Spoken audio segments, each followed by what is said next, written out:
In 1981, television audiences were introduced to a psychological drama that quietly unsettled viewers across America. The film was called The Five of Me. It asked a haunting question: what happens when one mind becomes five? Starring David Birney, the film tells the story of a man struggling with multiple personalities, a condition now known as dissociative identity disorder. But this wasn't just fiction created for shock value. The story was inspired by a real case that had already shaken the legal system and the public's understanding of mental illness. The character at the center of The Five of Me is a man whose mind fractures into five distinct identities. Each one has its own voice, its own emotional history, and its own agenda. These personalities do not simply appear for drama. They compete, they protect, they sabotage, and sometimes they take control without warning. David Birney's performance is the heartbeat of the film. Without heavy makeup or flashy special effects, he transforms completely from one identity to another. A shift in posture, a change in tone, a different way of looking at the world. In one moment, he is controlled and measured. In another, he is frightened and childlike. Then suddenly, he becomes defensive, angry, or eerily detached.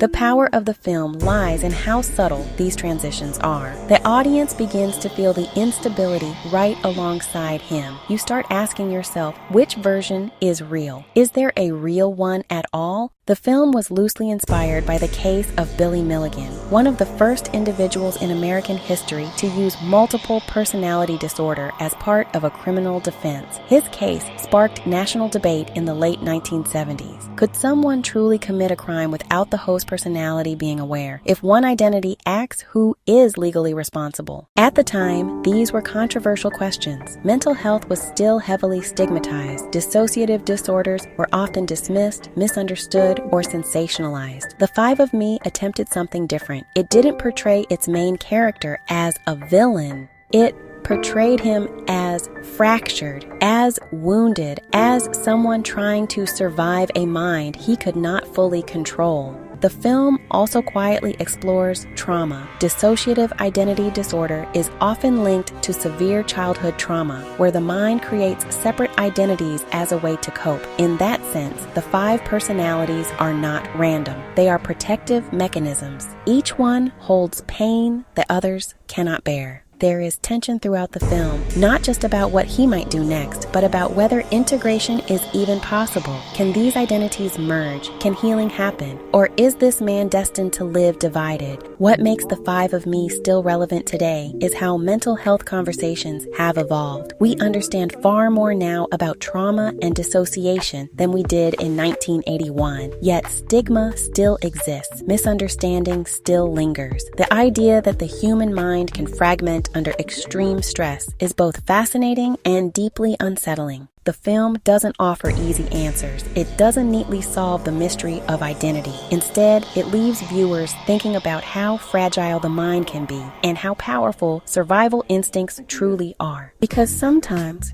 when one mind becomes five, it isn't about madness. It's about survival. And that's what makes The Five of Me more than just a psychological drama. It's a story about the complexity of being human. The Five of Me is available for streaming on multiple platforms, as well as here on YouTube on the channel Silver Shadows Cinema. Thank you for watching, and be sure to like and subscribe.